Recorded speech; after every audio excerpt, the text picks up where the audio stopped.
demi keagungan semesta. Selamat datang di kanal seri Kejeniusan Nusantara. Video ini hadir untuk berbagi wawasan mengenai kontra skema ekonomi politik neokolonial. Sejarah kita seringkali tidak bergelombang dalam deret angka yang beraturan. Karena itu, kita bisa memicu dan menginterupsinya dengan tindakan jenius agar berhasil mengubah persepsi bahwa yang tak mungkin menjadi mungkin. Dalam sejarah rempah dan herbal, misalnya, hilirisasi menjadi jamu dan alat dominasi dalam dunia lama yang menjajah adalah kemungkinan dan keniscayaan bagi dunia baru, bukan sesuatu yang mustahil. Untuk niat peradaban itu, kita harus merancang DNA baru untuk memproklamasikan negara baru, menikam monopoli ekonom neoliberal dan menghabisi birokrat syaitan.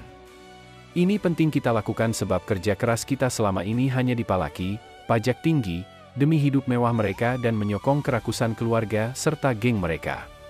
Agar proyek mereka tak berlanjut, yang memiskinkan, memperbudak dan mempariakan rakyat, kita harus membuat kontra skemanya. Sebut saja skema kesentosaan Indonesia.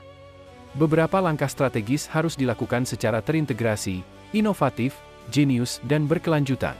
Ini krusial karena memerlukan modal, modul dan model. Hal yang selalu mengurangi optimisme perlawanan. Karenanya, kita harus merancang 9 langkah.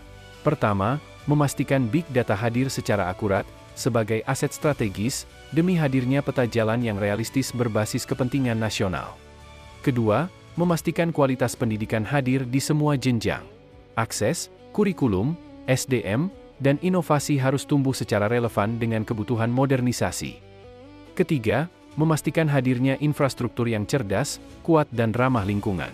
Ini adalah membangun dan meningkatkan infrastruktur dasar seperti jalan, jembatan, pelabuhan, jaringan listrik, jaringan informasi teknologi dan internet untuk mendukung kegiatan ekonomi dan meningkatkan kualitas hidup masyarakat. Keempat, menghabisi aktor dan tindakan KKN. Ini adalah gerak meningkatkan transparansi dan akuntabilitas dalam pemerintahan, serta memperkuat lembaga anti korupsi untuk menciptakan pemerintahan yang bersih dan efektif. Kelima, memastikan hadirnya ekonomi berbasis lokalitas. Ini adalah kerja mengembangkan industri yang berbasis pada potensi lokal dan sumber daya alam yang ada, seperti pertanian, perikanan, dan pariwisata, untuk meningkatkan pendapatan masyarakat serta mengurangi ketergantungan impor. Keenam, memastikan tumbuhnya kesehatan paripurna. Ini adalah kemudahan akses dan kualitas layanan kesehatan untuk seluruh masyarakat, serta meningkatkan kesadaran mereka akan pentingnya gaya hidup sehat. Ketujuh, menghabisi kemiskinan dan kebodohan. Ini adalah merealisasikan program yang tepat sasaran untuk menghabisi kemiskinan dan pengangguran demi meningkatnya kesejahteraan, seperti program bantuan sosial dan pelatihan keterampilan. Kedelapan, menghadirkan SDM terampil, kreatif dan inovatif. Ini meningkatkan keterampilan dan kompetensi tenaga kerja melalui pelatihan dan pendidikan vokasi yang sesuai dengan kebutuhan industri. Kesembilan, memastikan lingkungan yang manusiawi. Ini adalah implementasi kebijakan lingkungan yang berkelanjutan untuk menjaga kelestarian alam dan mengurangi dampak negatif dari kegiatan ekonomi.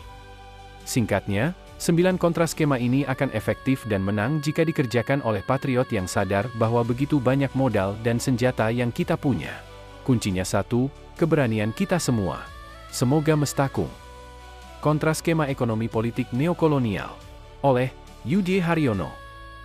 Sampai jumpa di episode seri Kejeniusan Nusantara berikutnya. Salam Indonesia.